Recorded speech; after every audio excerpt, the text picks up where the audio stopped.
your attendance. We are live on Facebook. Uh, uh, our very incredible topic that we have today that we'll be discussing, it's of national importance. As we know that the country has been caught, like the rest of the world, in a terrible position of lockdown due to the COVID-19 pandemic, and people are losing jobs, companies are closing down, people are losing sources of income, and the leadership of this club decided that it's time that we touch base with those who are highly knowledgeable, who can share with us the tools that can assist us to ultimately get ourselves and the nation out of this terrible position that we are caught up in. So it is for that reason that the leadership of this club decided that let's look for more wisdom, and let's look for somebody who will be able to help us with the practical tools, the SALGC nation across the country. So, and we looked for leadership Uvezi. Negotiations have been going on for quite a while, and ultimately we managed to secure him to come home, and we're grateful that we have him here. So, welcome, Leadership Vezi. Uh, uh, this club, it's as you know, a South African leadership gentlemen's club. Our philosophy of the club derives from a religious belief of God's kingdom, that God sent a man on planet Earth, uh, and he gave him the environment. And he says, "You are my manager, manage this colony of heaven." Because often when we pray, we say, "Thy kingdom come on earth as it is in heaven, the mother country." So God said, "Look, come here, manage this colony of mine through these following laws." And as the man was managing the colony, God saw that he was lonely, and he brought him a partner, which is Eve.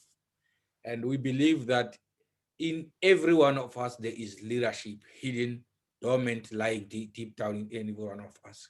So the purpose of this club is to unveil that leadership that is lying dormant in most of the men. Hence, SALGC, it's a national non-profit, and it's a national NPO for men and boys ages from 5 years up to the biggest, the biggest age, maybe 1,000 if people live up to those years. So we we we looked at the challenges that are affecting our communities and homes, and we really found that we found that the challenges that are looking at our homes are not really political challenges. Challenges are not really criminal challenges. Challenges that we have are not really your gender-based violence, or like people say. Challenges that the nation has, its lack of leadership. We men, we are sitting there folding arms. We are not stepping up to the plate. And that foundation that God created of Adam and Eve as a family, we believe that that's the foundation of where leadership should come from. Leadership come from a family. And if a family fails to produce proper leaders, it is going to produce people that we see in leadership positions today. So I can almost say to you, a family is a prototype. I mean, a society is a prototype of a family. If you want to see how the society is, look at the family. It's dislocated. It tells you that this is what our families are when you look at our society. So it is for that reason that gentlemen in this organization thought that, guys, let's come together, let's work hard, let's try to conscientize men so that we can build the family unit again. Because it becomes a travesty when a Congress or a parliament becomes the ruler of a family, because parliament was born after family. Everything came after family. I am almost sure to say family is the first ever institution, even before church. That's how old the family is. But our societies are dislocated today because family has taken a back seat, and everything else is in front and making rules and laws for the family.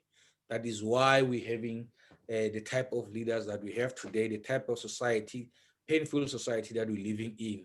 And now the society keep creating problems and spending more time trying to address those problems when the society itself is the major problem because it's put the family in the background. So in this club, which was formulated in 2019, in October, we formulated the club and we look at the 5 founding pillars and we said these pillars are the ones to address the psychosocial and economic challenges of our society. And as a result, those pillars were put in place, and then all our programs that we run as a club emanates from each one of those pillars. Even this program that we have today, which is a bi-monthly annual lecture, comes from those founding pillars of mental liberation of the man and and the boy child. And unfortunately, now we have women in the club as well. This club targets men and boys, as I've said. And it's got a desk in the club, which is called the desk of Friends of SALGC. So Friends of SALGC are these women who look at the club and say, this is how we want our boy children to belong. We want our boy child to belong to this club. We want our partners to belong to this club. We want our brothers to belong to this club because sooner than later, once they're in this club, their mentalities will change. And the chances of us visiting them in prison for having assaulted their women or whoever, or even each other, are limited if they belong to the club. When they read the values of the club and all that, they understand that this is what a man is supposed to do, to love and protect his own, and all those are the vulnerable. So we've got those Friends of SALGC. They have a desk. They're not members of the club because the club, as I said, is for men and boys. They are members, they've got a desk there. They assist the club with the programs, and also they assist the club with executing of various programs. Like for instance, we had a boy child national essay writing competition last year. There were a lot of these ladies that were in the committees of formulating this program and ensuring that it runs smooth. So they are here as well. I want to welcome them as well to this meeting. Some are live on Facebook, some are, they should probably be in the meeting as we speak now. In the club as well, we have also founded late last year, early this year, a youth ambassador desk where these young men, we have 9 ambassadors countrywide of the youth who are going around and conscientizing their own. Their ambassadorship lasts for 12 months. They go around conscientizing their own about SALGC and the club and how to belong and all that. So you find SALGC to almost be encompassing the family, which is what we really are about. We don't offer a Me Too kind of a solution. We have a unique value proposition of our finding pillars that addresses the family and pushes the family from behind to take a step ahead and lead as God has decided. So I could go on and on. We've got various programs. If I come to programs, we've got recently we launched a program called Lewala Banna, which means a men's cave. Men's cave means that's where men go to the cave, and when they're wounded and lick their wounds and start talking amongst themselves about issues that concerns families, unemployment, and all those things to revive themselves. Men who are not aware of their legislative rights and all that. Some men, they sit there, they cry on their own because they don't have visitation rights to their children. We see the symptoms now gaining momentum when men start killing their partners and killing their children and all that. So at this club, we are addressing that, or the gentleman called Leadership Sekhale, who does psychological issues and all that.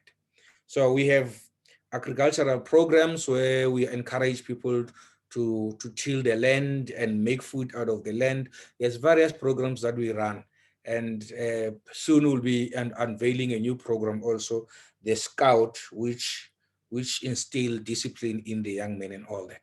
But that we'll talk about later on once it's approved and we move forward with it.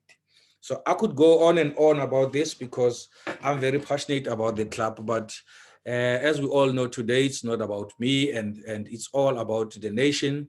In the midst of this crisis that we're sitting in, people have lost jobs, their families are suffering, children are becoming destitute, and there are tools that we need. So I'm going to encourage every single one of us who are here to grab the notes, your notepad and a pen, to start jotting down all the important tools that will be given today. I already have my notebook, it's here, and I'm sure as I can assure you that I'll be taking notes so that I'll be able to feed myself and help others with that information. Quickly, I'm going to read to you who our guest is. Mr. Vezi Mncwango is the founder and director of the Thought Coach, a company whose primary goal is to facilitate an alignment of organizational systems, mindsets for an ecological enhancement of all stakeholders' value in the workplace. Vezi is also a co-founder of Ubuntu Kit Network, a non-profit organization that advocates for the advancement of Ubuntu consciousness. Vezi is a leadership coach and a professional associate at GIBS, the Business School of Pretoria University, where he coaches and integrates on leadership. Mr. Vezi is a certified master's coach in neuro-linguistic programming. He also holds a BCom accounting degree from KZN University. Vezi is also well-traveled, having worked throughout Africa, the Middle East, and many parts of Europe. Vezi has authored 2 books, Transforming Glory and Vessels of Glory. These are the books about how people can be transformed and be reflection of the God's love of humanity. So he's the author. I was laughing and I saw his post earlier on Facebook to say he's getting repeated readers. So he's sure gonna have one of those readers, because I'm gonna go look for this book and grab it myself and start reading his great work. Ladies and gentlemen, as I said, Leadership Vezi is about to take the stage now.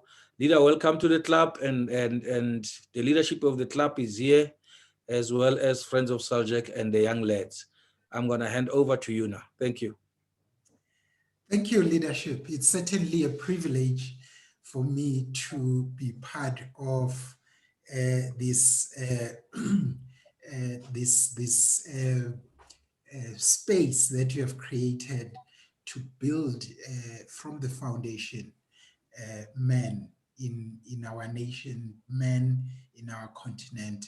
And I'm certainly privileged to be in partnership with you and sharing some of tools and wisdom as it pertains to navigating the disruption that has come for many with income loss, as you alluded earlier, and job loss. And so what I am attempting to do today, leadership, is exactly, I think, in line with the ethos of this institution. It is to lay a foundation around how do we orientate ourselves as men, as leaders, to be able to navigate these challenges that are facing us as it pertains to the economic disruption, loss of income, loss of jobs, high unemployment, and really, ultimately, an uncertain future for many people in terms of securing income. And so what I would like to do is to share my screen, and if you can just indicate that you are seeing my screen, and okay, so you can see my screen. So what I will just start off with is to say that this is an SALGC presentation. So all that's contained here belongs to the club, and so I'm happy to share everything that I've written here. And so what I would like to begin with, gentlemen and ladies, is really, I want to tell a story.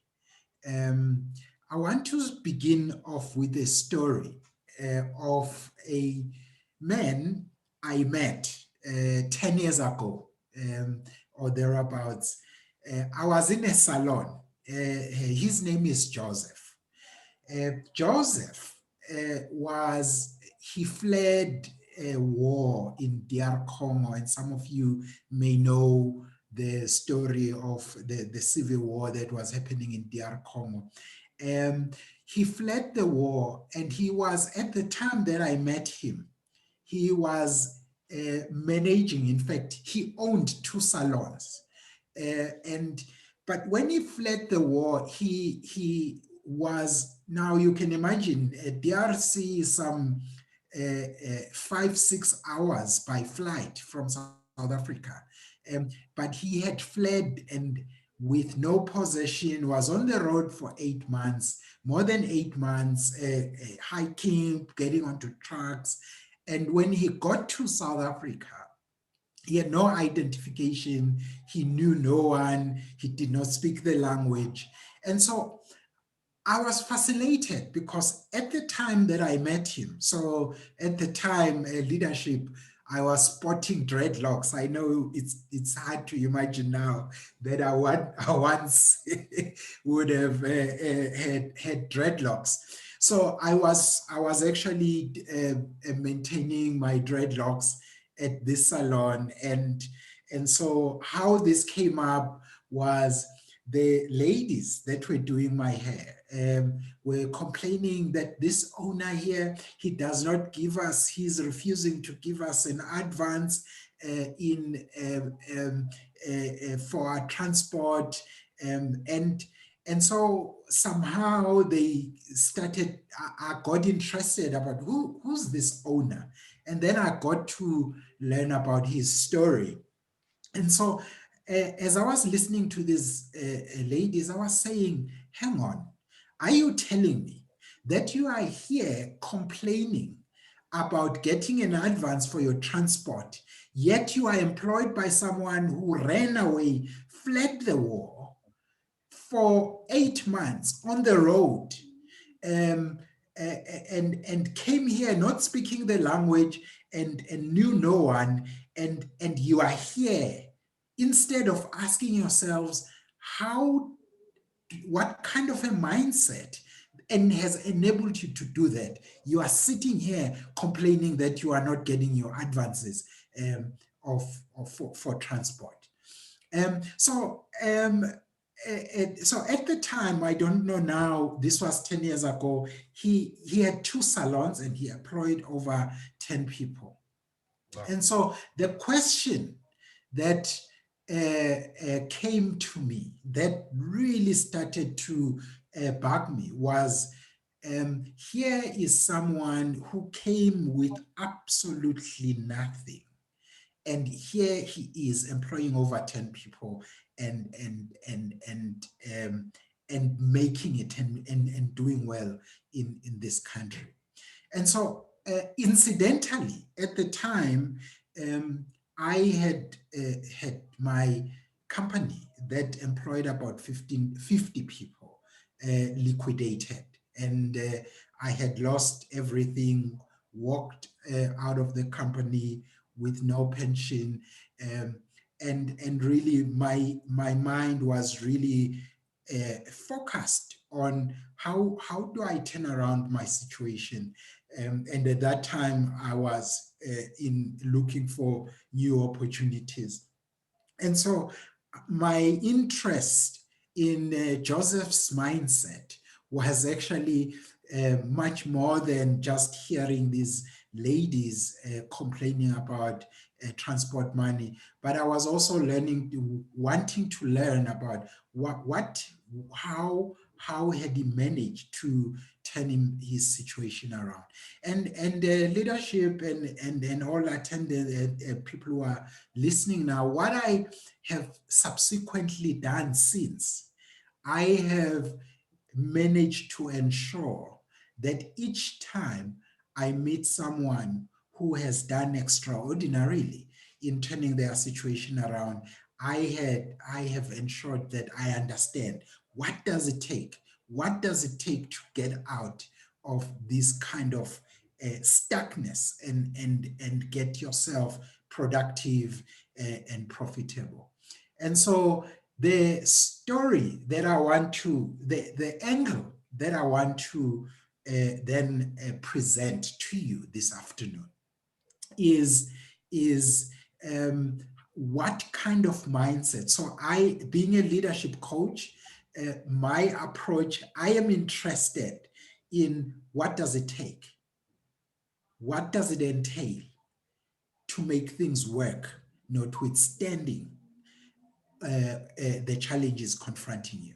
And so, like Joseph, I am asking whether it's possible to transcend those circumstances for anyone in our nation. And so, like I've alluded, I've since worked with many entrepreneurs, SMEs, social entrepreneurs like SALGC, institutions and leaders who are able to think above, higher than their circumstances.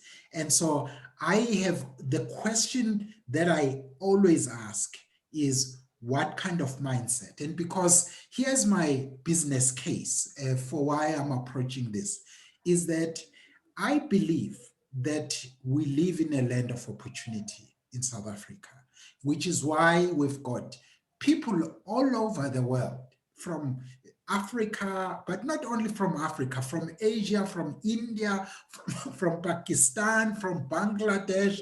We have them coming to South Africa because this is a land of opportunity. And so the question is always, why do they see opportunity when many of our South Africans, the narrative that you will hear is the narrative that I heard in that salon, complaining about there are no jobs, people are struggling, yet you've still got people flocking in South Africa, seeing opportunities, and yet the sons and the daughters of the soil seem to be stuck in a spiral of poverty.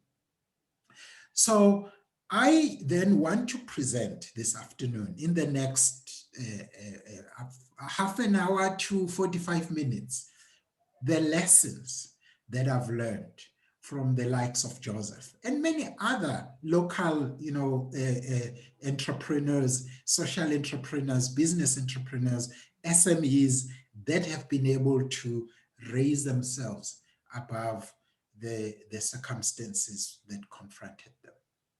And so you'll see that what I'm presenting, these lessons, my whole presentation is then going to be anchored in these lessons. So the first one, and I'm going to go into detail a little later in each one of these. The first one is what I've already mentioned, is a belief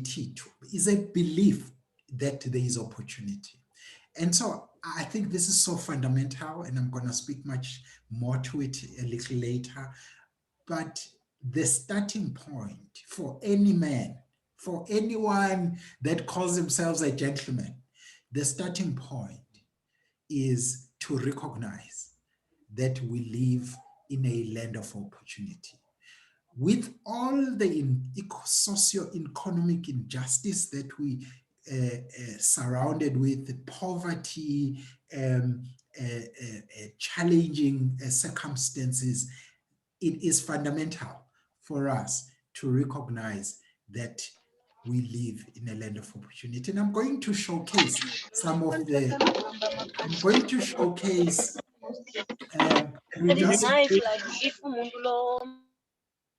Can we mute, please? Yeah. Sorry.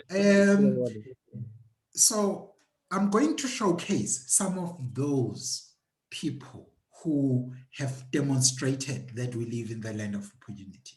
The second thing that I've learned from these entrepreneurs and leaders is that they are attentive to how socioeconomic systems work. I think the South African Leadership Gentlemen's Club is a prime example if you, for example, go to the website, you can see the type of projects that SALGC does, demonstrates the understanding of the socioeconomic landscape. And so I think people, anyone who wants to transcend their local, the circumstances confronting them, whether it's income or job loss, they need to have an basic understanding of these socioeconomic systems and how they work. I'm going to say a little bit more about that later. Thirdly, and this is key, and for me, this is quite important as a leadership coach, that they refuse to be defined by the socioeconomic systems which they live in. And so somebody who is living in a squatter camp, for example, those that are able to lift themselves out of those circumstances is they distinguish themselves by refusing to submit to the identity that those circumstances dictate. And I'm going to share a little bit of some of the example regarding that. And lastly, fourthly, then there's still one more. They are constantly working on their networks. They are constantly building their networks because they know that every relationship may present an opportunity to learn, to grow business. And so they are constantly working on their networks. And finally, they are willing to hustle. And I'm going to give you a definition of hustling later, because I think there's a lot of confusion about what hustle means in the mainstream media.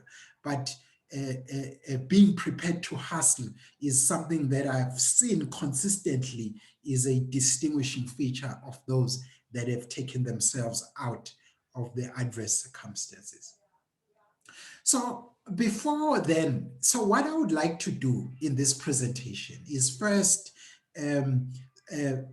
give you the context of the world we live in. So I've titled the global economic environment. So what is the context right now? What is the kind of environment that we are living in? And because I think if we really truly appreciate the current context, we will start to react differently. We'll start to respond differently. And a lot of us may think we have secure jobs, but the nature of this environment entails that this situation is changing rapidly. And so in the future, clearly, job security is not going to be something that many people are going to get to enjoy. So when we start to understand where things are going, how things are changing, we're going to start to realize that everyone, and by everyone, I really mean everyone needs to think very carefully about where am I going? What will happen if I lose my job? And what options do I have as I navigate my way forward? And so the first thing I think that we need to recognize about the current global environment is that everything is now connected. And so a leader in the United States has an impact in the economy of South Africa. And so global shocks, global systemic shocks reverberate throughout the world economic system. And the COVID-19 pandemic has been a prime example about how something that happened in China has had such impact throughout the global economic system. And so what this means is that we are now, whereas before globalization, the systemic impacts in one continent, for example, China, would have limited impact on South Africa.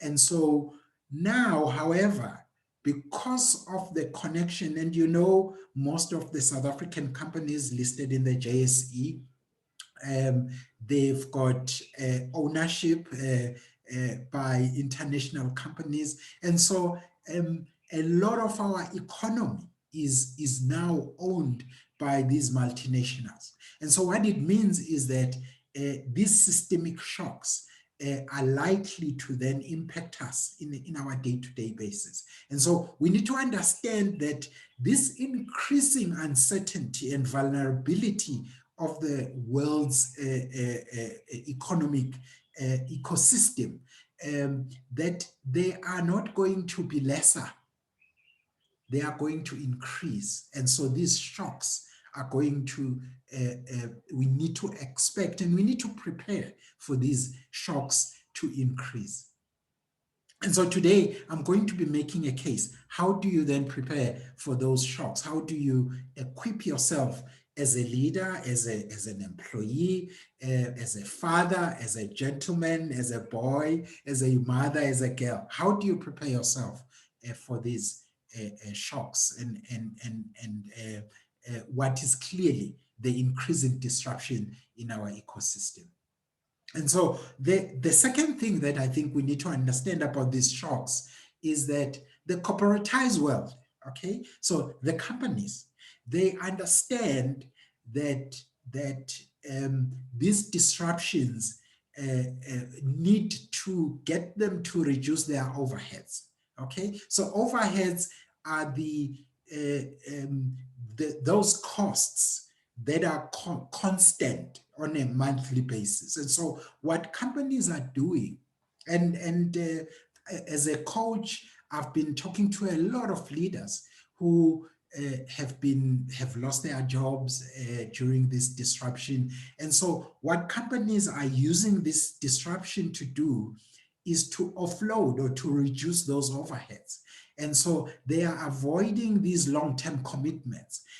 So even when they need the labor, they still reduce the overhead and then contract people in so that they can reduce the overhead. So on a project by project basis, they can still then in-source the skills that they need. And so what it means is that increasingly it's going to be difficult to secure long-term employment.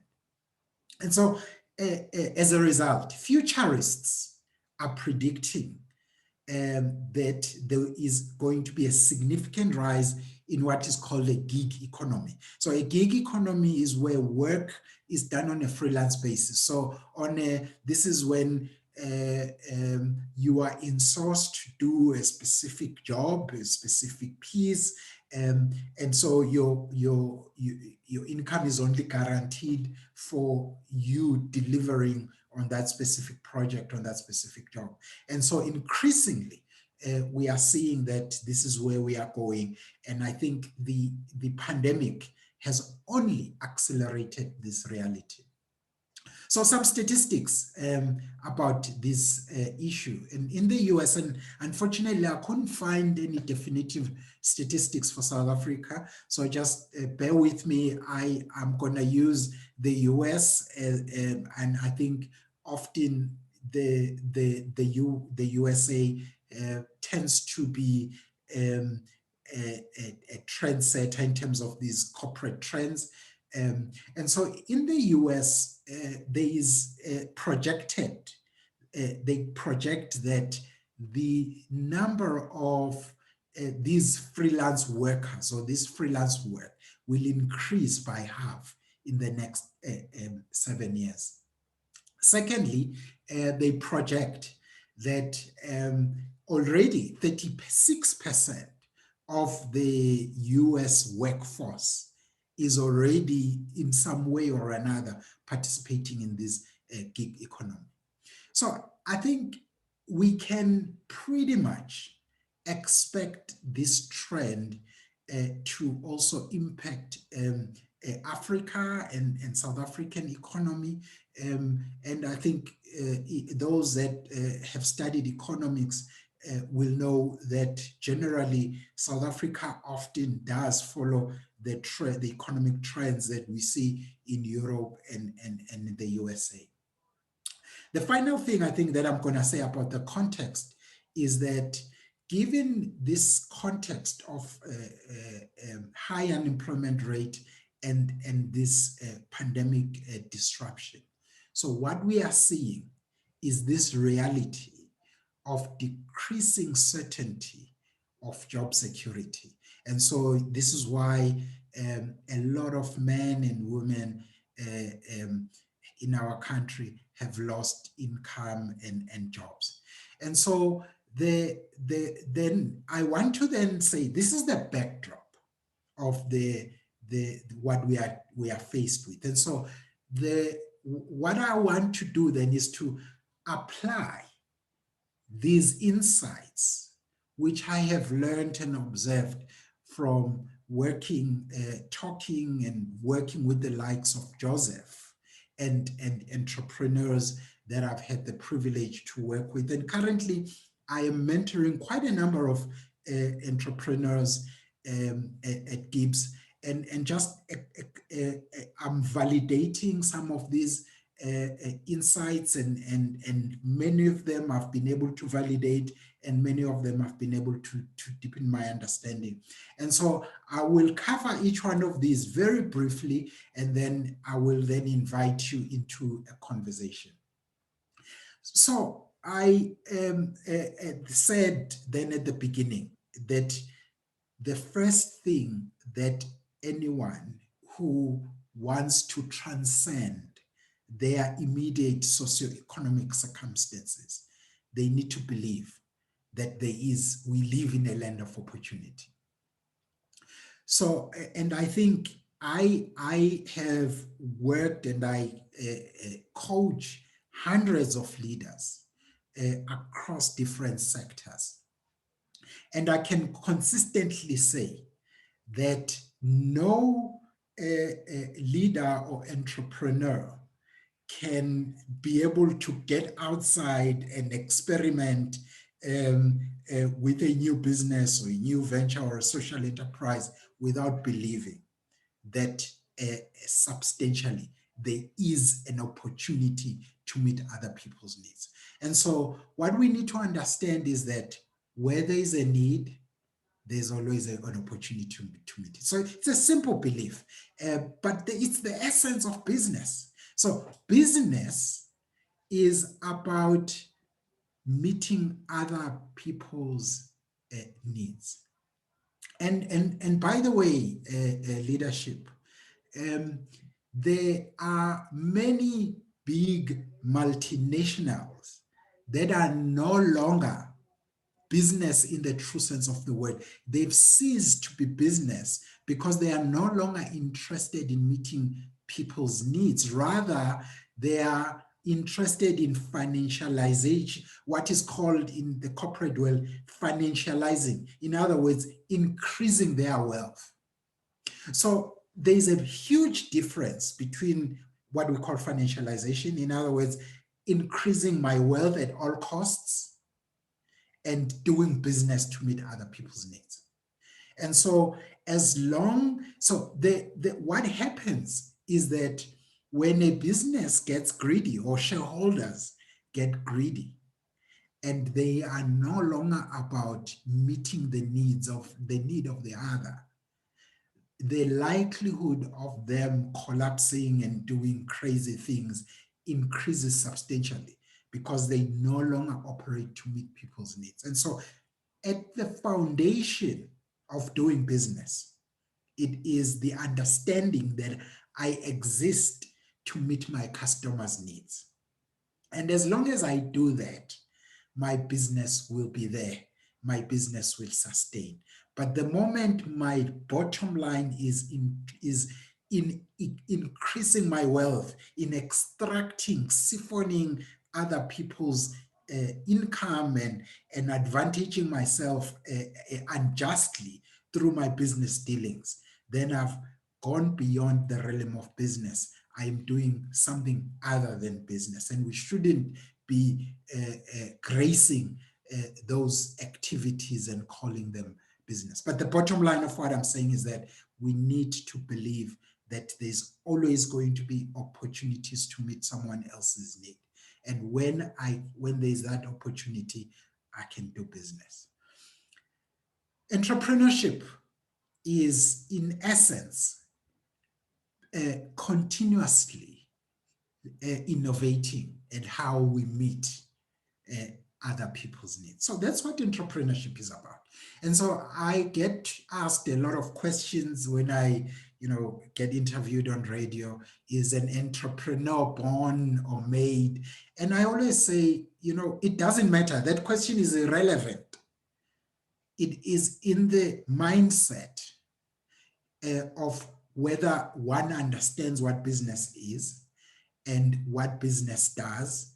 And so as long as I have a mindset that I exist to meet other people's needs, then I'm in business. As long as I understand that my goal is to innovate and look at new ways in which I can meet other people's needs, that makes me an entrepreneur. So it's irrelevant whether entrepreneur is born or made. It is about that understanding, grounding, laying that foundation. So I want to then, as I promised, I want to showcase. So as I go through each one of these, I'm going to showcase some of the examples of what I'm talking about. And so I'm sure some of you would have, this has been circulating the social media lately about workers who were retrenched at Rainbow in 2017, and they started a farm because they knew that they were good at raising chickens. And so they started their own chicken farm in Caterage.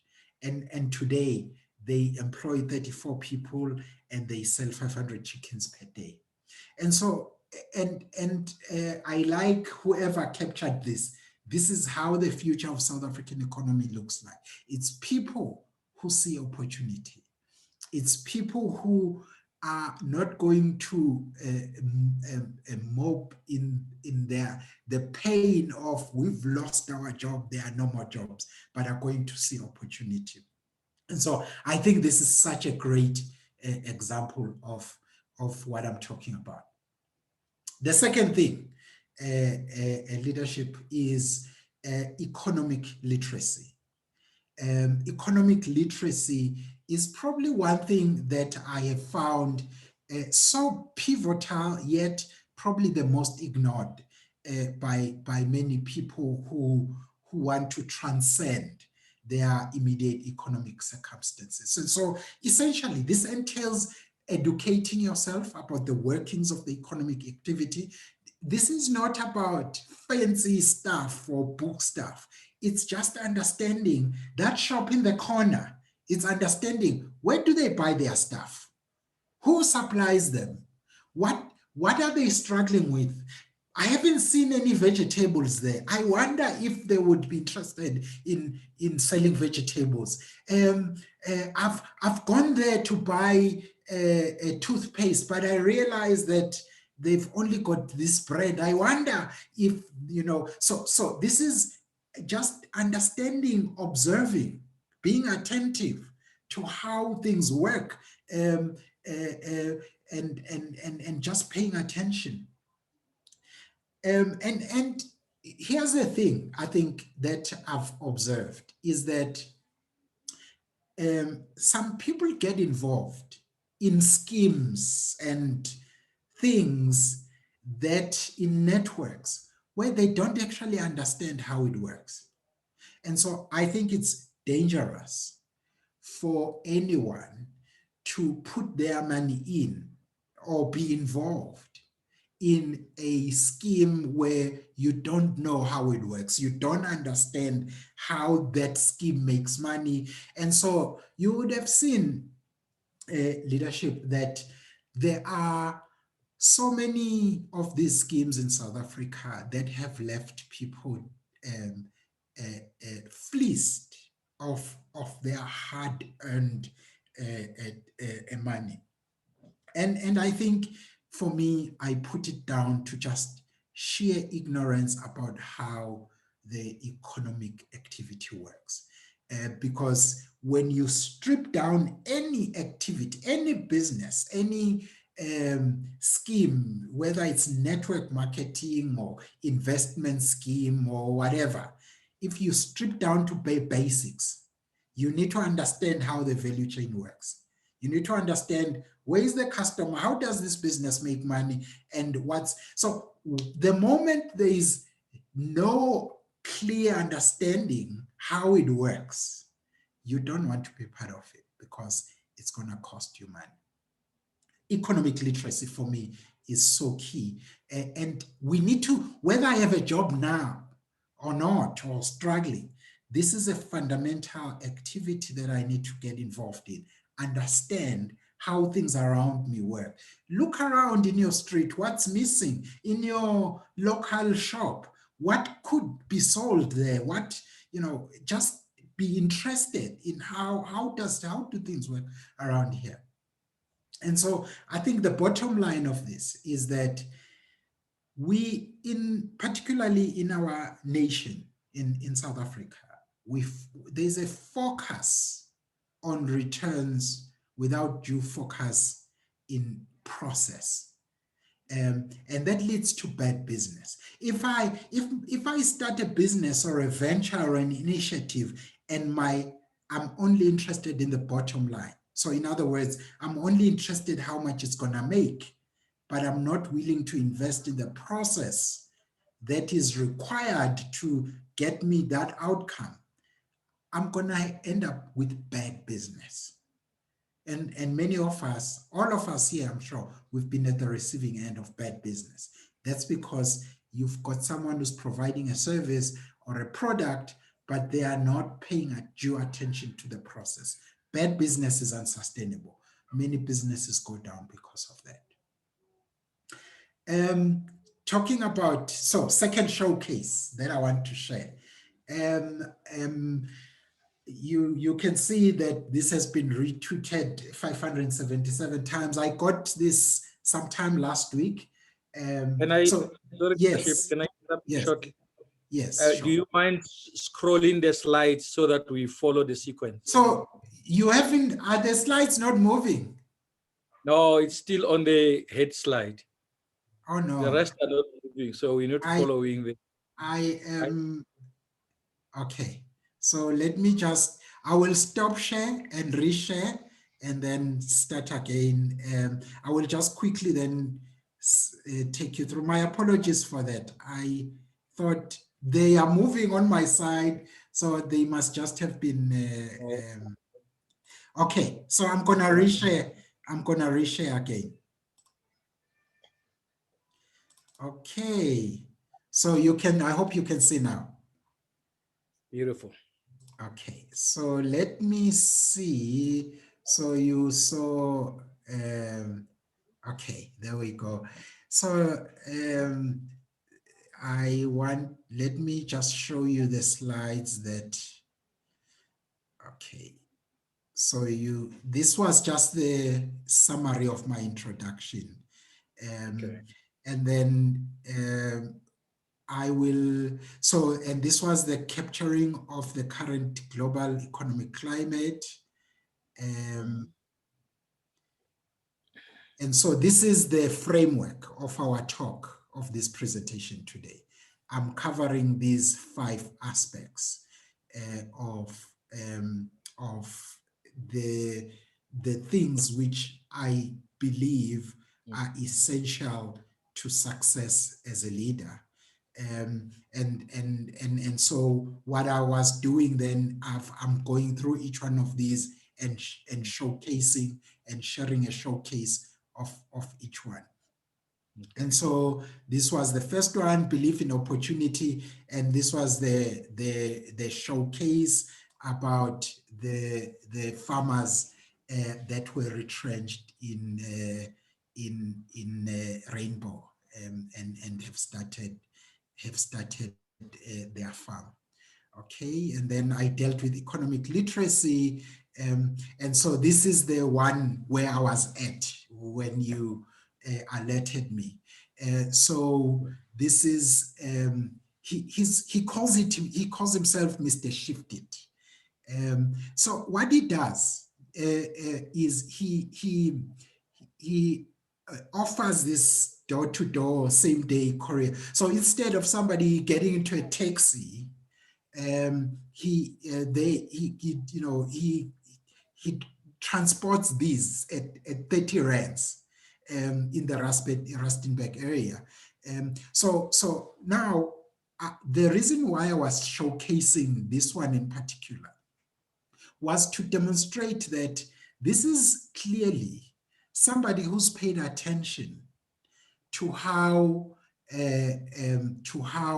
the economic activity works. He's probably observed how people transport things in taxis, and so at a very low rate then offers this service. And so again, for me, the key thing here, here's somebody who's paid attention to the economic activity, and he's created his business around this concept of Mr. Shifted. And I think when I saw this, it was posted on the same day, and it already had more than 500 retweets. Okay, so the third element, which I think is quite important around transcending your economic circumstances, navigating your economic circumstances, is ability to anchor your life purpose, anchor your identity on life purpose. This deserves a whole session by itself, because it is not an easy concept to convey. But what I want you to imagine is that I've seen and I've coached and counseled people who lost their job, and their whole identity was anchored on that career, on that profession, and their life literally collapses because you lose a job, and that's your whole trajectory in life was to advance in career. I was speaking to partners of a large firm recently whom I was training, and they were saying to me, they have a problem. They have a serious problem in their company because suddenly they realize that they've been incentivizing their employees using promotion. But suddenly, because the business has stagnated, it's not growing. In fact, if anything, they may need to hold back and shed some of the positions. And suddenly they realize that they no longer have access to that incentive of telling them that you will get this next position. And so, and I was saying to them, do you see what you have done? You've anchored your employees' identity on a career instead of anchoring them on a leadership vision or a life purpose. And so if my whole life purpose or if my whole identity is tied to my career, the moment that career implodes, it implodes with my identity. And so that's why I'm saying anchor your identity on your life purpose, not your career, not your economic class. When my company was liquidated in 2010 and I lost everything, the temptation was to sustain a lifestyle that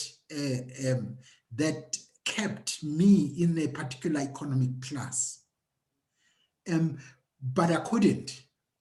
I had a mountain of debt, as many of us high-flying executives do. I had a mountain of debt. I couldn't pay them off. I needed to sell my house. We went with my wife and my 2 children and stayed at my sister-in-law's bedroom, two-bedroom flat. My whole economic class identity was shattered right before my eyes. I felt like I'd stopped being a man. not being able to provide. And so again, if your identity is anchored in that sense of I've arrived, I'm driving this car and staying in this house, the moment you are confronted with job or income loss, your whole world will collapse. Linked to that are material possessions, which is something that most of us, they prop our status. We feel we belong because at least I'm driving this. At least I am thought of as important because I am staying in that suburb or I'm driving that car. Yet the reality is that if your identity is anchored in these things, and by the way, I'm not saying these things are wrong or improper, I'm just saying that they can't define your identity.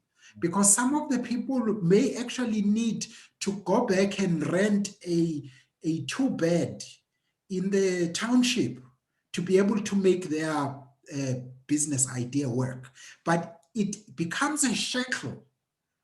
It holds me back if my whole identity is anchored in the sense that, but how can I do that? And so there are many people who would be millionaires today, but they needed to maintain a certain economic status, and so they couldn't go through with what the business ideas they had. And the final thing that I mentioned there, it's probably also controversial and some people may not take well to it, but this is something I've learned just from working with entrepreneurs and leaders, social entrepreneurs, that you cannot anchor yourself in your genealogical attributes or physical attributes. So that I'm this tribe, I am Zulu, or I have this genealogical identity, or you see, if you are going to see opportunity, but they are tinted through the lens of your ethnic assumptions and limitations, you are going to throttle that business to death. And so what I'm advocating here and what I've learned, what I'm sharing here is what I've learned from speaking and working with entrepreneurs, that life purpose should be your driver. And you don't want your identity, you don't want to shackle your identity with all of these things. As I said, it's a bit of a difficult concept and it requires a little bit more time to explain fully for best appreciation, but I think I've laid the groundwork just for people to appreciate. Okay, then the last thing, the last element is around building your relationship network infrastructure. So all of us, we have networks, but many of us, those networks are not intentional. So we know people because we happen to work with them or live in their neighborhood. However, what I'm advocating is that anyone that wants to build a sustainable future in these current challenging circumstances needs to be very intentional about who we build relationships with. So when I heard about the South African Leadership Gentlemen's Club, I knew that these are the people that I want to have in my network, because I know that it's going to inspire me. I'm going to learn as I am part of these activities.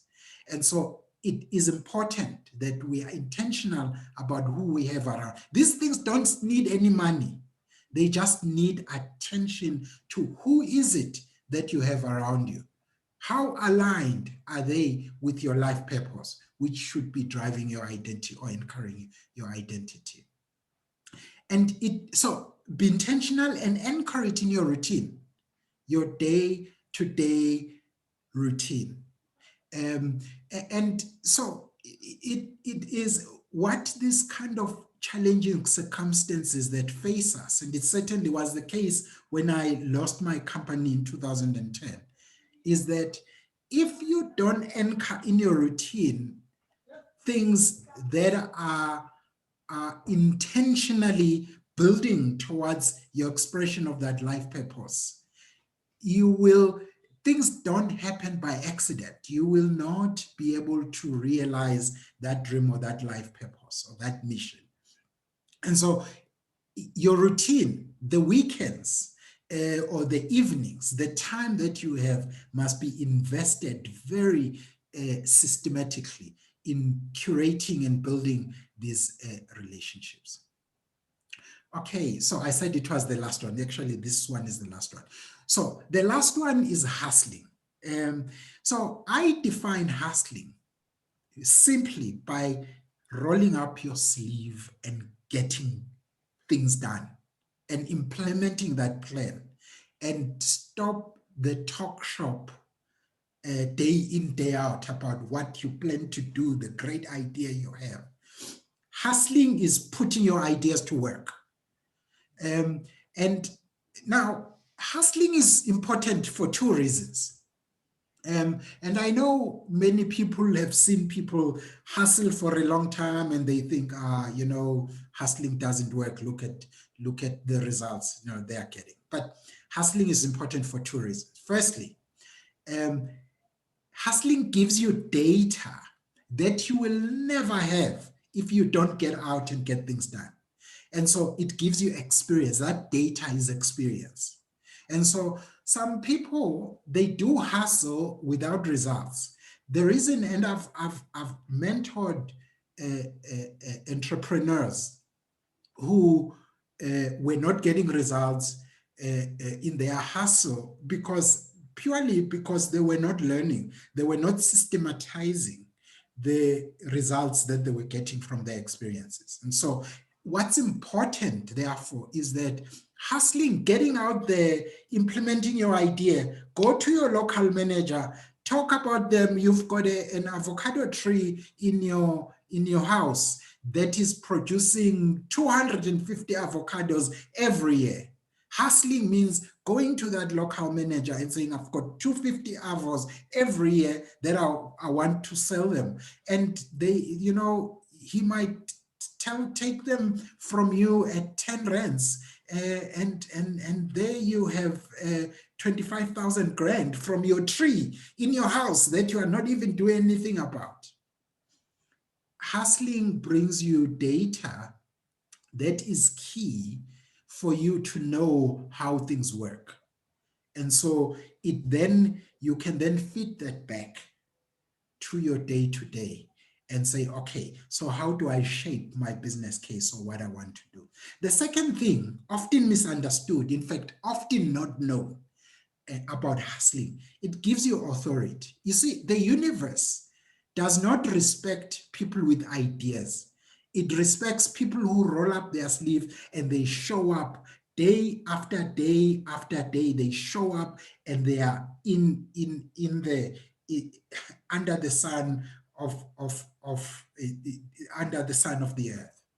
And so authority is a resilience that is built within us as we do what we do, such that when we go and we implement and we sell whatever we are selling, the universe aligns with our plans because we've demonstrated that we are going to show up. We've demonstrated that we are not just going to wallow in the glory of our ideas and concepts, but we get out and implement. And so authority is an important element of being able to be an entrepreneur, because things work for people who exude authority. Finally, hustling.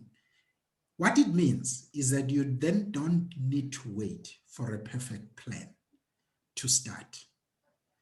Because that perfect plan anyway will never be perfect until you get the data. from experimentation. And so you need to get out there and get your ideas going. If you're waiting for a perfect plan, you are going to wait until cows come home. Okay, so the last thing I'm gonna share is the showcase number 3.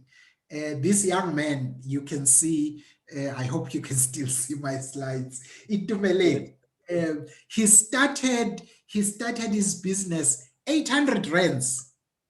There is no one here in this forum who's never had 800 rands in their pocket. 800 rands. Today, he makes 20 grand per month. He calls his business Sandwich Tonton. And so he wakes up at every 2 o'clock every morning and sells his scones and sandwiches, and he's multiplying his business model. And so what it also means is, so this is a hustler extraordinaire. He's got 800 rand, he started selling something, he went out there, he found out what worked, and he continued day by day, he showed up. And so this is, for me, he epitomizes what the futurists are saying is our future. If we are not willing to get up and get out and put into practice our calling, our life purpose. We are going to wallow in our sorrow when our income is we lose jobs, or our income is taken away because a business fails. But people like Joseph, they know that there's opportunity to be seized. And so in conclusion, it's our responsibility to shape our life. And so for me, leadership, the message here is simple, that I want to leave with everyone, is that we live in a land of opportunity. You have a purpose. Your life has a purpose. And notwithstanding what happens in the corporate world, notwithstanding what happens in our businesses, your life, our lives does not cease to have a purpose because we've had a calamity, we've lost our job, or we've lost our income. Our life purpose is still there. Opportunities, there always needs to be met. What we need to do is to observe the basics that I've shared about. And I think whether I have a job or I don't, we still need to have observed these basics, because we need to prepare ourselves in this uncertain future. So I will stop there, and once more, thank you for your attention, and I apologize for my earlier slides that you missed, but these slides, I believe, will be available, so you can always go back and just connect with them. So I'll hand over back to you, Chair. Thank you, leadership. Great presentation. Absolutely great. I've taken my notes. When I get the presentation, I'll juxtapose that and shape myself as well and move forward. And share it obviously with everyone who's attended, whose details we have here. Powerful presentation. Thank you very much, my leader. I think you have done justice to the topic itself.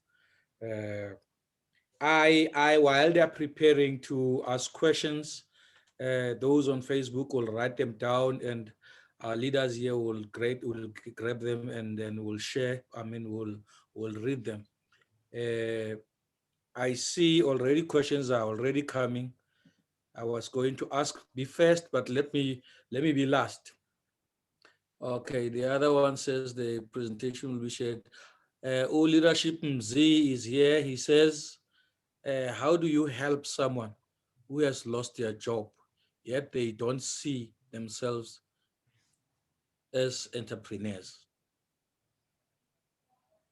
Yes. Yes, I think that's a good question. Thank you, Z. I think this is the reality many of us are going to be facing. You've got someone who wakes up every day and is presenting their sorrows to you because they have lost their job, and their only response to the job loss is to apply for more jobs. And as day by day goes and they realize that they are not getting the responses that they are expecting, they get deeper and deeper and deeper into depression. And so the question is, so how do you help such a person? I think, Z, my first thing would be to say, sometimes I think it's a bit of a misnomer when we label, we talk about entrepreneurs, SMEs, and I think the first thing that I would do is to just have a conversation with this particular individual and not label anything, and just ask, what are your options? What do you think are your options as a, what are your options? What could you do? Um, they may not see themselves as an entrepreneur, but I think when you are available to them and you just say, let's go through the options. I think firstly, what you would be doing is you would be actually getting them to actually invest in really exploring what they can do about it, and not just assume that the only answer is to continue finding posts and applying. And so when you really give yourself time with them and say, let's consider the options. What could you do? What are you good at that you could do whether you have a job or not?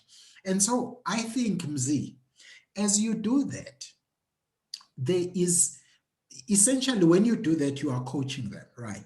There is power in getting people to identify options themselves and reach solutions that they could own. Because often the problem and the mistake that we make is to go people and give them ideas about what they could do. But when you are being intentional and say, no, let's explore.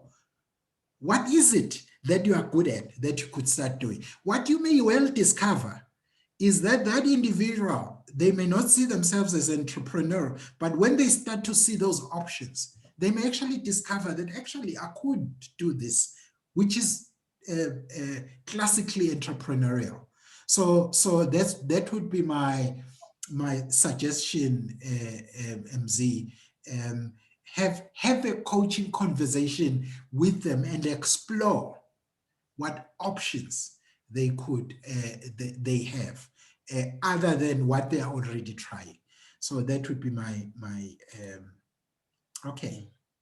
Yeah, brilliant, Yes. brilliant response. Thanks.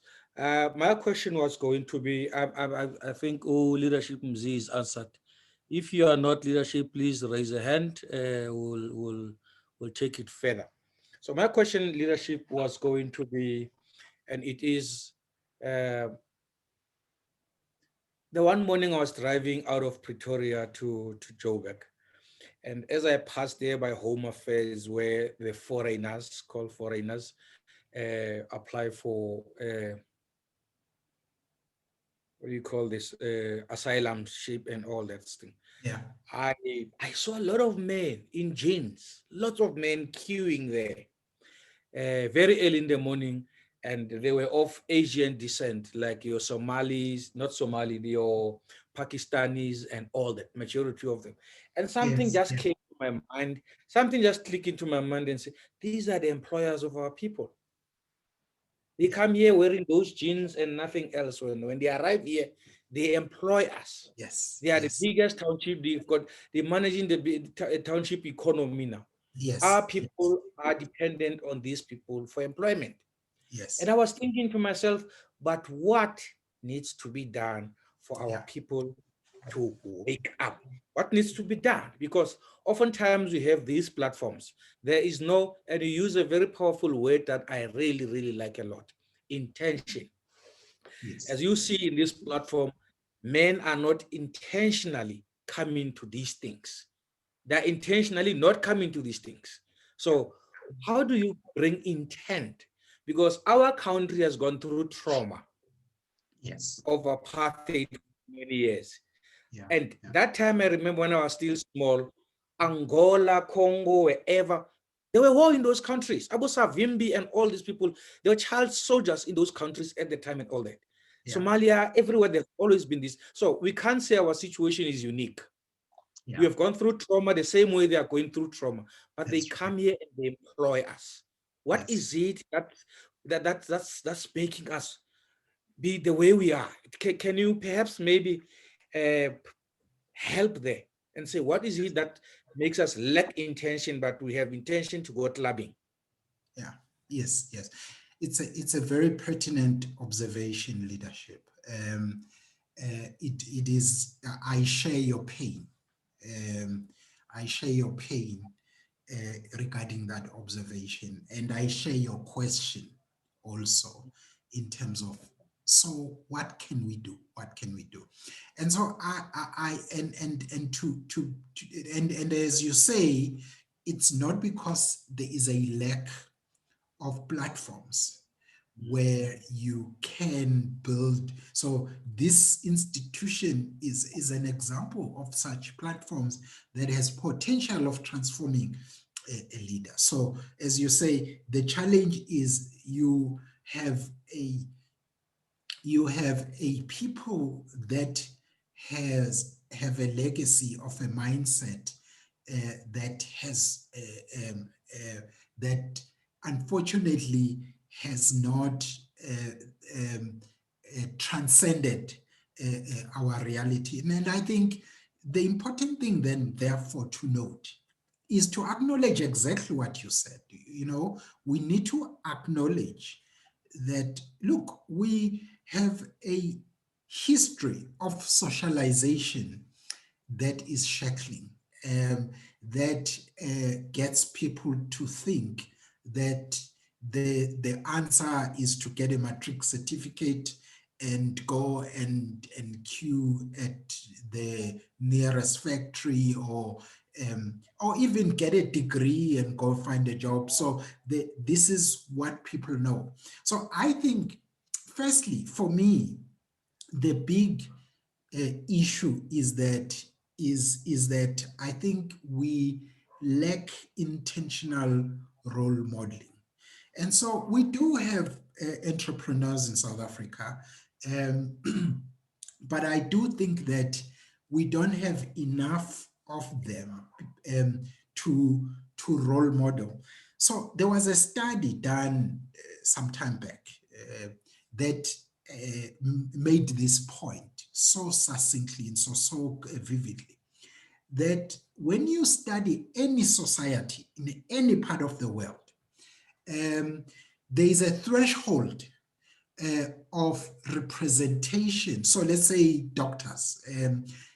If you have a number of doctors that stay in a particular community, so what they found was that there's a threshold when you have a certain number of doctors in that community, because as young people grow up in the community, they can see the doctors. So being a doctor becomes such an accessible a concept, because they see the doctors, they live in their neighborhood. So what we have in this country is that although we have entrepreneurs, we have social entrepreneurs, SMEs, what the challenge is that what happened was that in places where those leaders would have been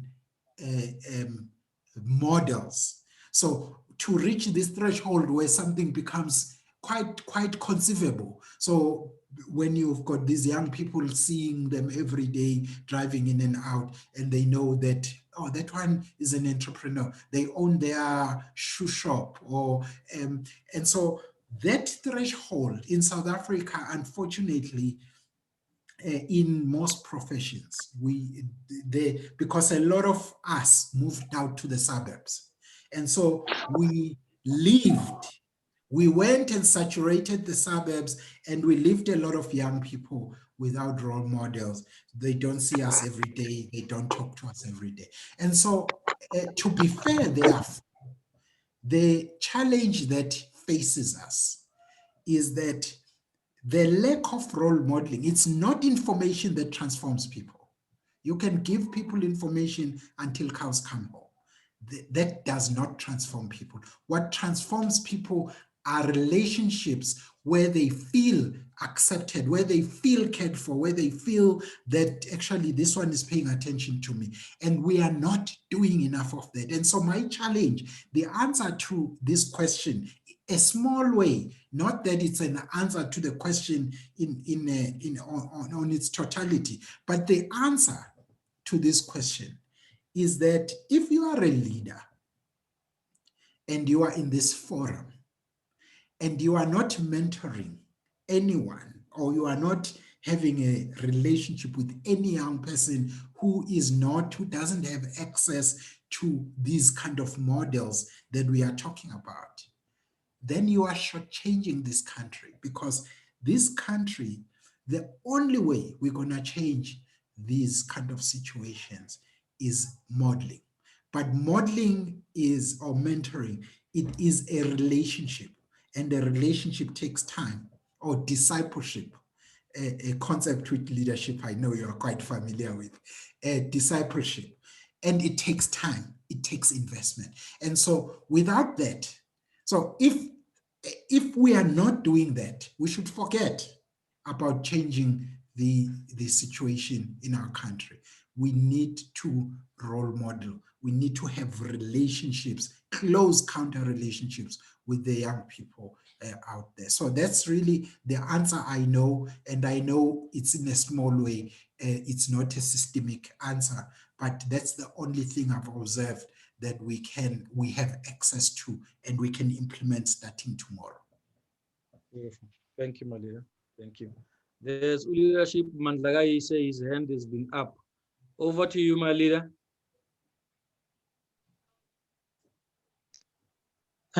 Good afternoon, and thank you very much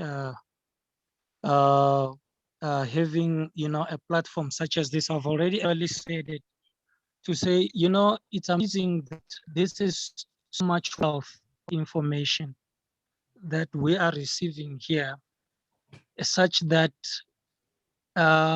talking of a number of things which affect us, and getting out of where we are and where we know very well the benefit it is us as a nation, because there are a number of things really that can be addressed by working just with the mindset and the skill set. To be honest, I know that I've been affected a lot by the network. I didn't get this, and I'll appreciate seriously to get a copy of this, or a recording, from this. I'm really impressed with the direction we see ourselves going. What South African leaders, Gentlemen's Club, that is actually putting together. From the last meeting that I've been with you, the kind of topics that you put together, it is actually way more than the kind of crisis we are facing, because it is in each and every crisis where we need to develop the creativity, where we also need to find ourselves that we are able to think even deeper, or as we put here, to be intentional in terms of role modeling. It is all of us. Really, this needs all of us. I believe the platform cannot only be how we are actually approaching now, but find a way where we can go the people. A damage is huge. But then there is a way in terms of putting together to say what kind of platforms will make sure that we reach out to people and make them realize that we cannot be dependable all the time, live on grants. I mean, also, as he says here, our leader, to say that many people, based on the fact that you have acquired some education or you have that tertiary level and all that, all you need, who will hire me? You don't see the entrepreneurship in you. Especially with the first question that was asked. In a number of ways, we don't get to see also being embraced, that we can go out there and see that when you don't know what is it that you can do, but somebody else have that approach in terms of realizing the potential that you have. Because sometimes you can just be a good cook and you believe that you really can cook so well, but what you don't realize that you can start something that would be similar to the showcase number 3 that was presented, make a function of and help people. So this platform is great, and I believe it will be good that we extend it further to realize that people having smartphones, you've got a full office with you. You've got a resource that great that you can really make point work for you. It's really saying that approach. And I know that your network is very bad. I was going to say, if you have a question, please just go straight to it, because the network is wobbling. We can't hear you well. No, for me it was okay. For me it was more a comment. I didn't even realize that it's dead now. It was more a comment, and yes, and just to say that we will extend in terms of go out to nations, give this gentleman's club to the nations. This is just a way that I can contribute using our platforms. For what we've just come with right now, we have looked in terms of now that people buy groceries all the time, a model that can ensure that we move them out of just here to buy groceries, but be able to earn some income, out of it. So it is what really we will to sit down, talk with gentlemen up, and contribute to reach out to nations. All right, thank you, my leader. I appreciate it. My advice is, I really like what you are saying.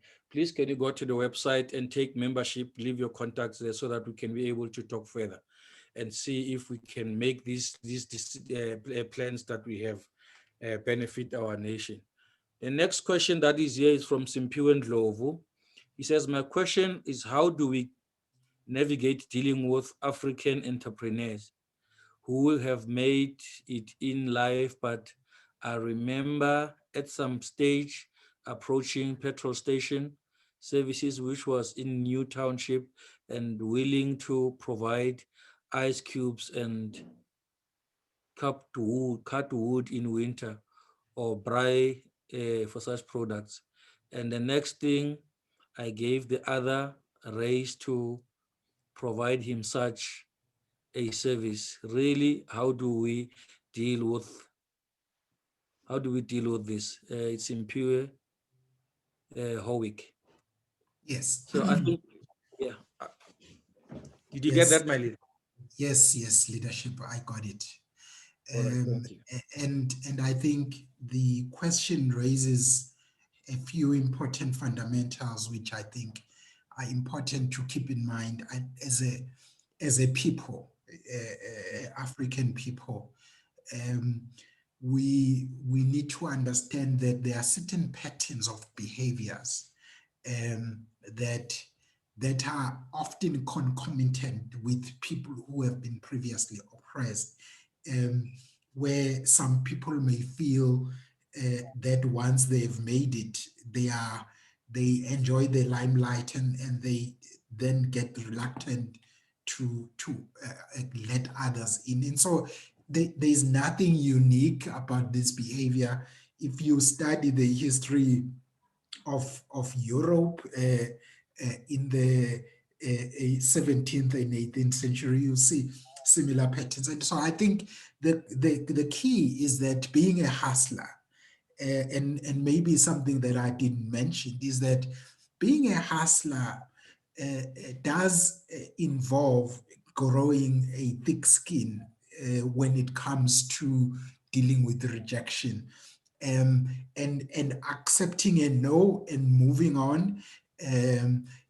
Because I think what happens is that experience, and the important thing here is that experience should never define whether your service or offering, or whether you are worth doing that. And so it is, being a hustler, there is a concomitant that you will suffer rejection, often from the people that you thought were people that you trusted. And so I think a part of what we need to learn and develop is that as we go out and experiment and find our life purpose, we need to accept this reality.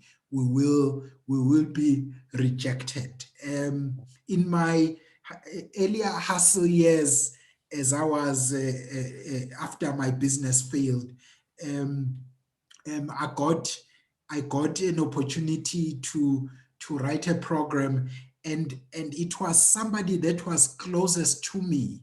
The implementation of that program would have meant I had 3 extra years of contract. It was somebody that I had known, that I was close to, that woke up and decided that that project, they would cancel it. And so the reality is that we're going to encounter these things. We need to grow that thick skin and move on. That's part of hustling. It just being rejected by one person doesn't mean it's an end to your venture. We need to be able to just continue and be persistent. Absolutely. Being rejected doesn't mean it's the end of the journey. Keep pushing. Absolutely. Absolutely. Yeah. That's basically hustling. You've got a target, go for it. Forget about those who doesn't want to support you. Yes. By raise of hand, can we get another question? Leaders, can you help me on the comment line also? I've got a problem with reading there. I can't see clearly. So any question, anybody who wants to go for it?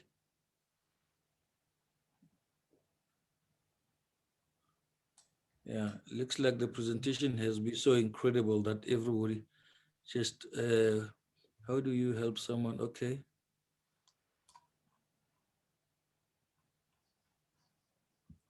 And maybe I can add something which I think I picked up from one of the earlier comments, leadership. And it was alluded to, and I think it's important to speak about.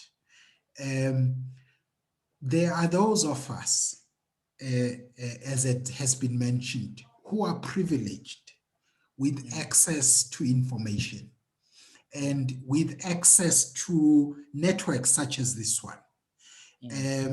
And I think what leadership is important is that we need to hold each other accountable for the role we are playing, for example, in mentoring young people, because it is a travesty of justice for someone to have access to these platforms and information and not reach out to your neighbor, love your neighbor, not reach out to the young person. You know,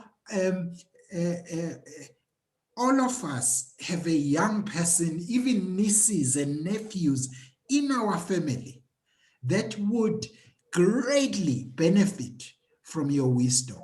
And so, leadership, what I'm saying here is that we need to find ways of holding each other accountable.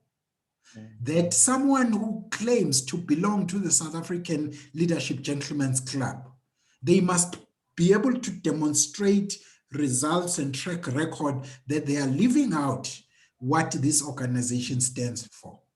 We are not here just to feed ourselves so that we are, until we are fat like big babies. We are here to be able to take what we are having access to and go and apply and implement. And so we need to be accountable. And that's what's killed, and pardon me for those that are not part of the church or part of the church, That's what's killed the church. When you are not accountable to one another for the values which you claim to represent, you are absolutely killing yourselves as a community. And so I am appealing and submitting humbly leadership that we need to think about how do we hold each other accountable so that no one that claims to belong to this club belongs, but they don't live out the values for which we espouse. Love it. My leader, I love it so much. And I'm glad that you said it. The leaders are here and listening. And I can commit that we are going to take this forward. Most definitely. Leadership Israel's hand is up. Just hop into it, my leader. Yeah, thank you very much, leadership and our very lovely presenter. Your last comment, my leader, I think leadership boy is on that, and I know for sure that he's not going to let it go. He always talk about holding each other accountable. I remember one day our former president Thabo Mbeki mentioned something of this nature, and I think this is very key, honestly, because it's always nice to feel like belonging, but only when we harvest or when it's greener. But when it's time to work, like my chairbo always says, to say the true test of leadership is work, real work, hustling, real work, putting your ideas and whatever ideas into real work. So mine is actually not a comment because I saw no hands. I've been taking my notes also. I just wanted to say my thank you to leadership, to say, we have learned so much. I personally have taken a lot with me home, things that I didn't realize, more especially, I think when you're talking about the business or economic literacy that we need. I think it's so much important that we actually invest our time in that. There's a lot of misunderstandings and misconceptions when coming to being in business, being an entrepreneur, being a hustler, that we need to learn and clarify. So thank you so much for this presentation. And I would definitely love to have it, obviously, so that it's just not for these 2 hours, but I visit it again and again and again to remind myself, because I think the reality we are living in South Africa economically and in the near future, maybe globally, it's really going to be tough. We have had it being said in the past, but I think now I personally feel it and see it. So if we really don't wake up, we're really going to find ourselves in deep trouble. And I think the other thing, maybe just to say a last comment, is we often want to see change or want to see results, but we are able to spot problems. I think that's most of the people, be it men, be it women, be it children, be it learners at school, be it workers at work, at organizations, we are actually in most of the time able to pick problems. But when coming to the issue of us, as we have spotted the problems being part of the solutions, we really now put on reverse care, and we're hoping for someone to be the solution. And I think it's also what is happening within our government sectors. In most cases, I see certain things that we can actually achieve as a society without relying on the government, because certain things are within our locations, and the government really, as much as they are the leaderships of this country, but they really, us as people in communities, in our streets, in our homes, we can really beat them up without really involving the so-called government. Because to me, government is just leaders having come together to, lead the country. But really, there are certain things that we can achieve so much without looking up to the so-called government. And I think us hoping that there's someone somewhere with a solution or having to bring out solutions is what really set us back. Because I listen to a lot of men and guys in the locations, in our locations where we stay. They're really hoping that government one day will be the ultimate solution to our tragedy. Unemployment, the poverty that we are going through, the declining quality of education and all that. They are really, all those social problems, socio-economic problems, they are really hoping that government will wake up one day and present a document that will have all solutions. But the reality is we have been living with some of these problems since I was born. And to date, there are still problems, and some of the problems are actually growing other than declining. So I think if we individually take responsibility and realize that to some extent we can be solutions to the problems that we are facing, I think that's where we will go right. And like I'm saying, the socio-economic, the business or economic literacy that my leadership you're talking about, I think is very important, so that when we go in business, we realize what is it exactly that we're looking for, and the reality that we are facing. Because sometimes we might be hearing that the country is going in serious challenges and all that, but we don't really realize the depth of the problem that we are in as of now. So thank you so much for this lovely presentation. I personally have benefited so much, and I wish this can be actually accessible to all men in South Africa, even those who don't belong to SALGC, because this can really be a solution to most of the problems in our communities. Thank you very much, leadership, for the time. Thank you. Thank you, leadership, Skhali. Thank you so much. Do you have any comment there, leadership? There is an element, an angle which I think is important that was raised in that comment about government, that we are often under this false pretense that government will deal with issues, even when empirically we have seen that government has not had the time nor the capacity to deal with those challenges. I think there are just two things that we need to note about government is that we elect government, so government is intended to represent us. So when government fails to do what we elect them to do, it doesn't take our responsibility from us. So it's like if I send my child to go and buy bread at school, from the shop, and the child loses the money on the way, that the fact of the matter is that you need bread at home. So now you need to do what is required to be done for bread to be put on the table. And so we men, when I say we men, I'm talking about men, we claim title to leadership in our homes.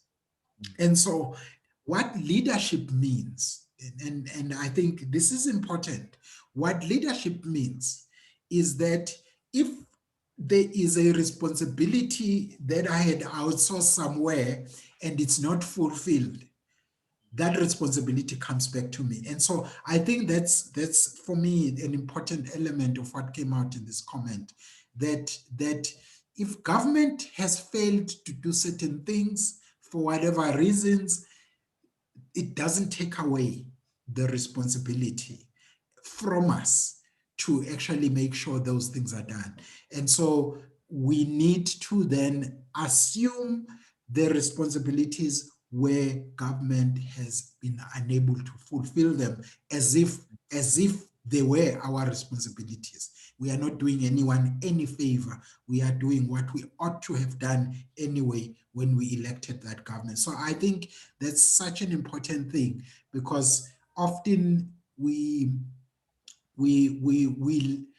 ignore situations and challenges in our communities because we think, but government must be taking care of it. If government is not doing it, it means the issue comes back to us. Absolutely. Point well made. And I always and I really love what came out of the comment and what you said on your last presentation before that comment, that putting that together, when I think about outsourcing the responsibility as a leader to government, or as a family, or as a community, or as a nation to government failing us. It has been one of the inspirations that brought about the existence of this club today, that we realize that government will not be in your bedroom when you beat up your wife, and you can't say, where were the police? Some of the things don't really need government to be there. And even if they need government to be there, we, we, we need to fold our sleeves and do the work ourselves. And if you think about, I always make an example, Abu Mandela, and Abu Sisulu, and Abu Professor Robert Sobukwe. Sobukwe was a professor of English at Wits, first language, at Wits University. I mean, that guy could have said, I'm not going to get involved in the March 21st, 90 past, don't pass, whatever story. I'm going to sit and work for my family. I've made it in life. I'm fine. I mean, I'm right. Mandela would have said, I'm a lawyer. Guys, I earn money. I represent people. I'm going to look after my beautiful wife, Unomzamo, and my children and whatever. But those people sacrificed something. They left something and they said, we want this. And I find their story to be absolutely remarkable, that here we're sitting and we are doing absolutely nothing. Nothing. And we point fingers and say the government. Leadership Sipo, I see your hand is up, sir. Let me give you a chance because we're closer to closing now.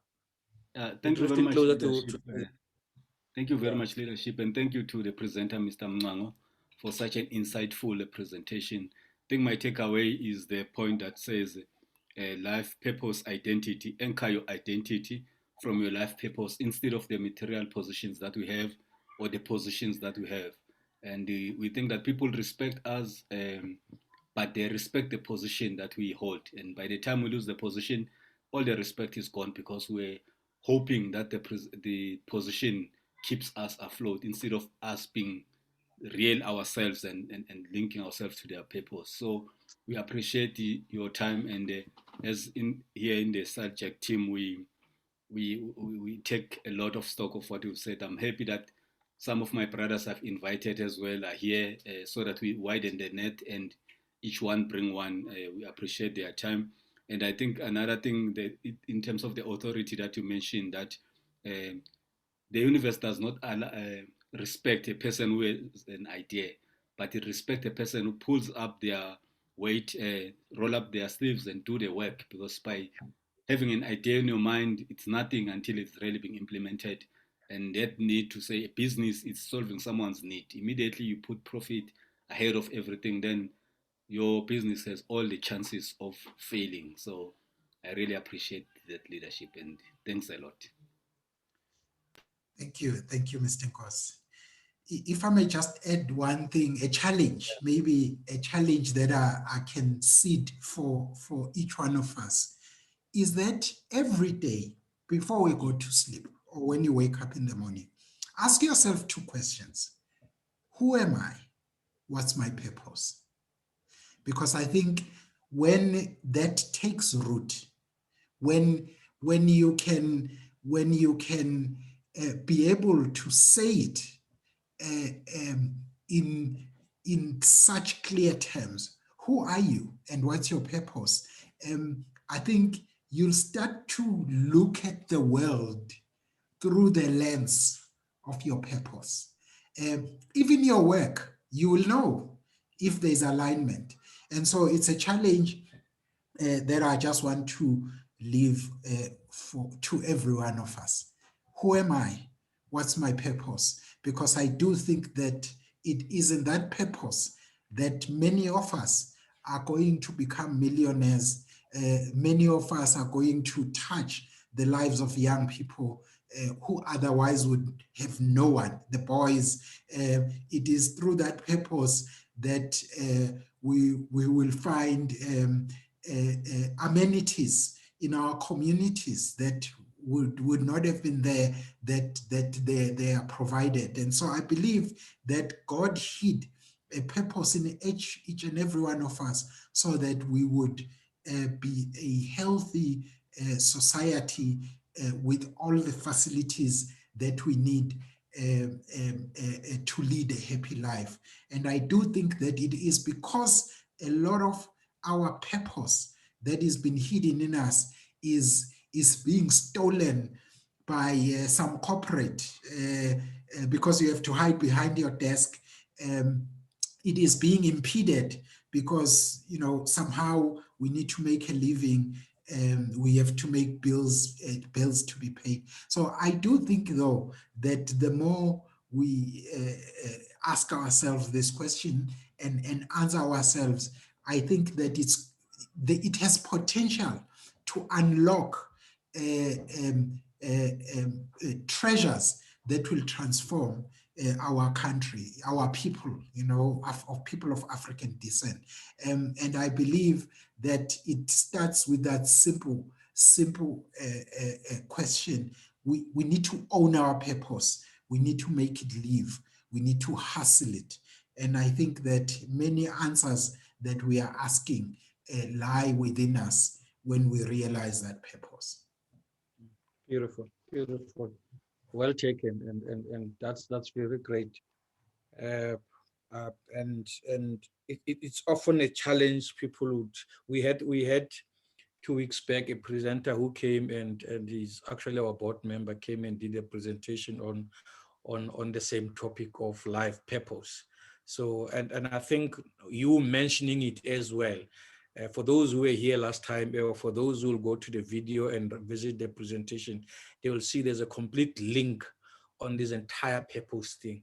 So if we can be intentional about finding our purpose and not attaching our purpose to physical things, material things, the careers that we have, we're gonna see a better future. As the late Dr. Miles Monroe always said, the best way and the best present you can give the future is to produce a leader or to mentor someone else. Leadership is not leadership until you have mentored someone. So that challenge is also well taken. And obviously with me, I'm just gonna sit on it. And I don't know, as we drifting close to an end of our lecture today, if there's anyone who has a hand, who has a question or a comment on Facebook, if there's any comment or question. I see there's someone who says, yeah. Okay. I wonder if we were to leave a challenge of each one of us answering this, who am I? What's our purpose?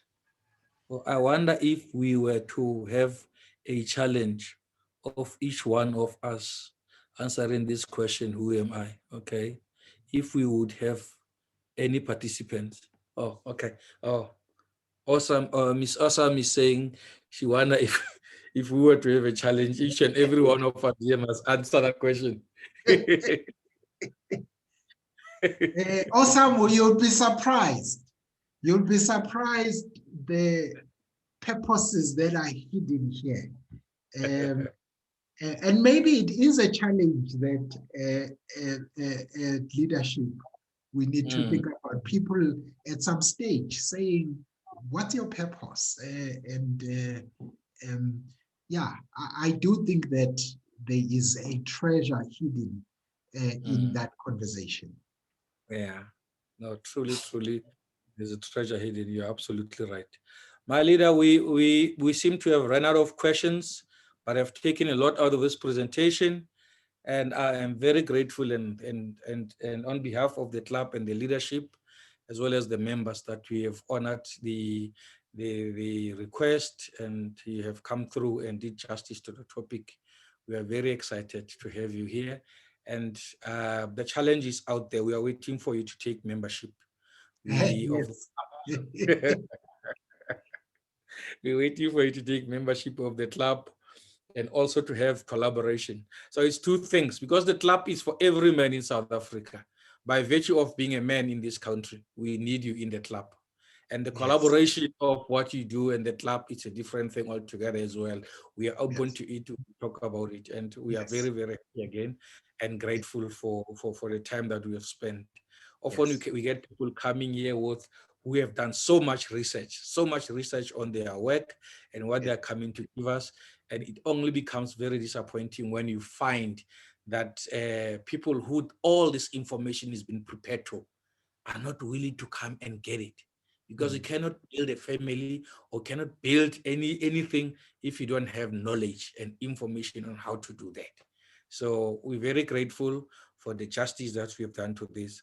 I don't know if we have already said a closing remark. I don't know if in closing, is anything that you want to leave us with? It's really an expression of gratitude, leadership. I am grateful that there is such an institution, platform in our nation. And as I've said in my comment, I consider it a privilege to have been in conversation with you. And I think let's continue, gentlemen, challenging one another. As the Bible says, spur each other unto good works. And I think this is what we need in these times, without being in fellowship and accountability. This season will be found wanting.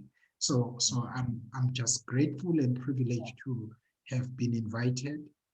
And and I think those challenges that I have shared, I am hoping that everyone will be able to put something into practice. So thank you, everyone. Thank you, leadership. Thank you so much. Those practical tools we'll be using, we found them very, very practical. We appreciate you and thank you very much. Talk to you again later. And thank you everyone for attending this meeting, including those that are on Facebook Live. We thank you for having made your time to come and learn more about yourself and how to navigate difficult times this season we are in. Thank you, thank you, thank you. Thank you, thank you. Good night. Good night, my dear. Thank you very much. Good night.